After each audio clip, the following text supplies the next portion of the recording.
ദൈവനാമം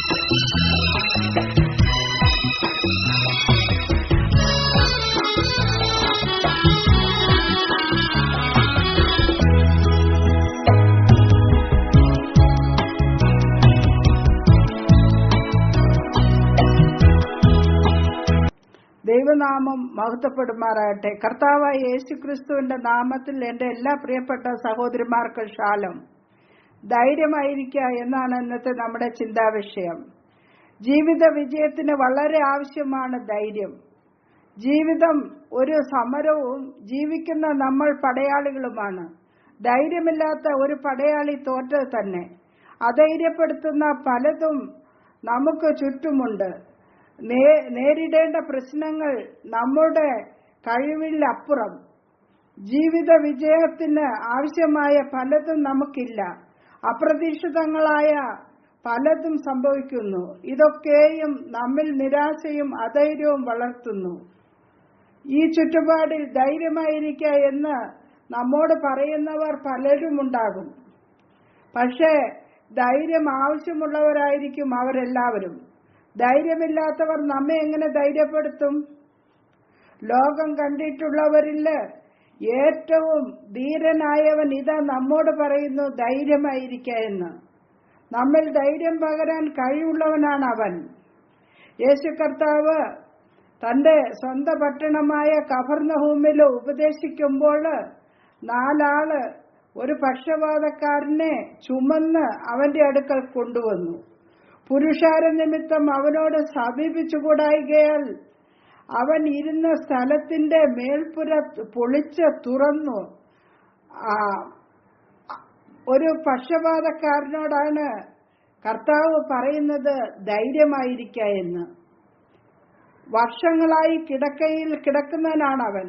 ധൈര്യമെല്ലാം നശിച്ചവൻ. 4 പേരാണ് അവനെ എടുക്കുന്നത്.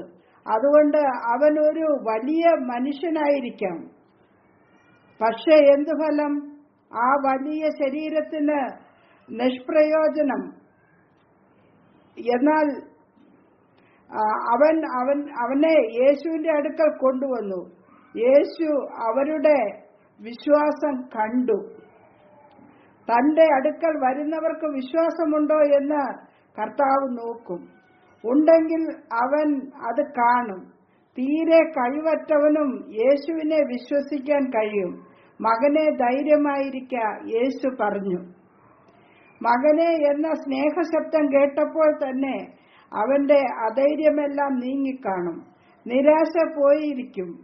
വെറും സഹായമല്ല, സ്നേഹം കലർന്ന സഹായമാണ് കർത്താവിൻ്റെത്.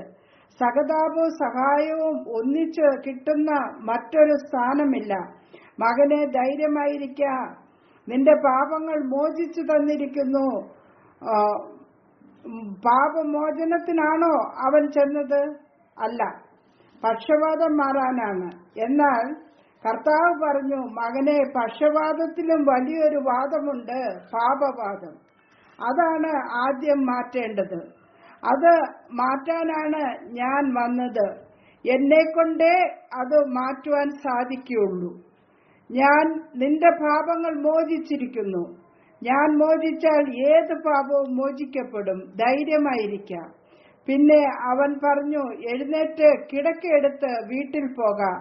പാപം പരിഹരിപ്പാൻ മാത്രമല്ല, നിന്റെ ശരീര രോഗം മാറ്റുവാനും എനിക്ക് കഴിയും. ആത്മാവിന് മാത്രമല്ല, ശരീരത്തിനും ഞാൻ മതിയായവനാണ്. എഴുന്നേൽക്ക, കിടക്കയെടുക്ക, വീട്ടിൽ പോക. വീട്ടുകാരാണ് എന്ത് സംഭവിച്ചു എന്നതിന് ആദ്യ സാക്ഷ്യം നൽകേണ്ടത്. മത്തായി 14:27 ധൈര്യമായിരിക്ക എന്ന് കർത്താവ് പറഞ്ഞ മറ്റൊരു സന്ദർഭമുണ്ട്. ശിഷ്യന്മാർ അക്കരയ്ക്ക് പോവുകയായിരുന്നു. നാമും അക്കരയ്ക്ക് യാത്രക്കാരാണ്. നമ്മുടെ സഹയാത്രികർ ചിലർ അക്കരെ ചേർന്നു കഴിഞ്ഞു. നമുക്ക് ഇനിയും ചില ദിവസങ്ങളോ ആഴ്ചകളോ മാസങ്ങളോ വർഷങ്ങളോ കൂടെ കാണും അക്കരെ ചെല്ലാൻ. ശിഷ്യന്മാർക്ക് അക്കരെ യാത്രയിൽ കാറ്റ് പ്രതികൂലമായിരുന്നു. നമുക്കും പ്രതികൂല കാറ്റുകൾ അടിക്കും. തിരകളാൽ നാം വലയും. എന്നാൽ ശോധനകളുടെ 4-ാം യാമത്തില് അലകളിന്മീത് നടന്ന് അരുമനാഥൻ വരും. ധൈര്യപ്പെടുവിൻ, ഞാനാകുന്നു, പേടിക്കേണ്ട എന്ന് പറയാൻ. നമ്മുടെ പേടി തീർക്കാൻ, ധൈര്യപ്പെടുത്താൻ അവൻ വരും, തീർച്ചയായും വരും. ഞാനാകുന്നു, അതാണ് അവന്റെ നാമം. അവൻ ഞാനാകുന്നവൻ, ഞാനാകുന്നു എന്നവൻ ആണ്. പുറപ്പാട് 3:14. ലോകത്തിൽ ഞാനാകുന്നു എന്ന് ഇന്നലെ പറഞ്ഞവൻ ഇന്നില്ല, ഇന്ന് പറഞ്ഞവൻ നാളെ കാണുകയില്ല. ഞാനല്ല എന്ന് പറഞ്ഞ് അവരെല്ലാം സ്ഥലം വിടുന്നു. നമ്മുടെ കർത്താവോ ഇന്നലെയും ഇന്നും എന്നേക്കും അനന്യനെന്നും എന്നും കൂടെയുള്ളവൻ.